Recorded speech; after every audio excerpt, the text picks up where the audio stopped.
Agri করা হয়েছে, এখানে কোনো প্রতারণা করা চলবে না। যদি প্রতারণা করা হয় এর দায় দায়িত্ব বিএনপিকে, জামাতকে, সমস্ত রাজনৈতিক দলকে খুব মারাত্মকভাবে পে করতে হবে। আলটিমেটলি যারা গেছে তারা ফিরে আসবে, এটা আপনি লিখে রাখেন।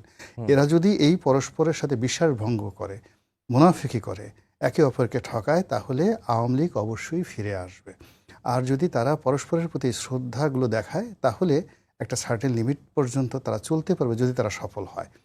যদি তারা ব্যর্থ হয় সেটা আলাদা কথা, কিন্তু যদি তারা যত উন্নয়ন করুন, যত বাংলাদেশ ডলারে পরিপূর্ণ করে ফেলুন, কিন্তু তাদের অবস্থা এই শুধুমাত্র এই বিশ্বাস ভঙ্গের কারণে। কেননা রাজনীতি, রাষ্ট্র ক্ষমতার সিংহাসন কখনো এই বিশ্বাসভঙ্গ এটা অ্যালাউ করে না, এটা হজম করতে পারে না, প্রকৃতিও করে না, রাজনীতি করতে পারে না। ফিজিক্স মানে মানে যেমন আমাদের সব কিছু যেখানে বস্তু আছে সেখানে তো ফিজিক্সের আইন আছে, রাজনীতিরও তো একটা ল আছে।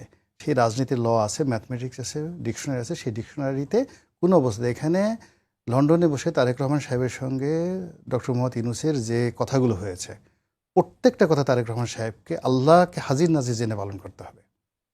পর্দার আড়ালে যে সমস্ত কথা টেবিলে বসে, আজ ধরেন আমেরিকার এই যে আপনি চুক্তি মানতে বাধ্য হচ্ছেন, বিকজ পিছনে আপনার আমেরিকার একটা ফোর্স আছে, আপনি বাধ্য হচ্ছেন, আমাদের টাকা নাই, পয়সা নাই, $3.5 বিলিয়ন চুক্তি করতে বাধ্য হচ্ছেন কেন? আর আপনি জামাত এখন ক্ষমতা হারিয়েছে, ইউনূস সাহেব ক্ষমতা হারাইছে, আপনি এখন তাদেরকে নাকে দড়ি দিয়ে ঘুরাবেন। It's not a fair. পারলে আমেরিকার সাথে দাপট দেখান, বাহাদুরি দেখান, দেখি কেমন পারেন। পারলে ভারতের সাথে একটু দাপট দেখান। সেটা পারছেন না। যেই লোক আপনি রাষ্ট্র ক্ষমতায় বসে, আমরা বাংলাদেশি, আমি টকশো করি, আজিজ ভাই টকশো করি, আপনি এখানে উপস্থাপন করেন, আমাদের সাথে বাহাদুরি দেখাতে কোনো লাভ নাই।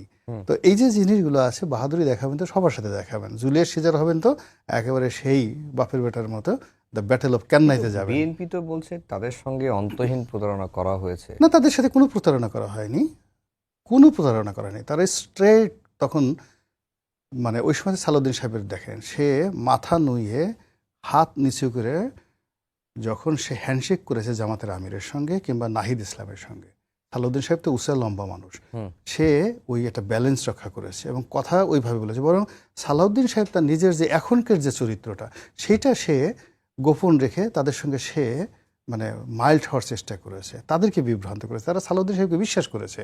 তারা তো স্ট্রেইট, তারা বলছে আমরা বিজয়ী হয়েছি, আমরা এই যুদ্ধে জয়লাভ করেছি, আমরা হলাম গিয়ে এই মানে বিপ্লবের ধারক, আমরা যেভাবে বলবো সেইভাবে চলবে। আপনি বললেন সেগুলো অন্যায়, সেটা আলাদা প্রসঙ্গ। তারা বলছে আমরা বিজয়ী 71 বাদ, এখন নতুন করে রিসেট বাটন চাপবো, আমরা নতুন করে সব কিছু বলবো, সংবিধান ছুঁড়ে ফেলে দেবো, ইত্যাদি ইত্যাদি সমস্ত কথা। তো এই কথাগুলো তো তারা তো প্রতারণা করেনি, তারা জাতির সামনে প্রকাশ্যে বলেছে। আমরা যারা ওই সময়টাতে নিজেদের মনের মধ্যে একটা রেখে তাদের সাথে কমপ্লাই করে তাদেরকে এই একটা ইলেকশনের একটা জায়গাতে নিয়ে এসছি, এটা এই কৌশলে বিজয় পৃথিবীতে কোথাও এই বিজয়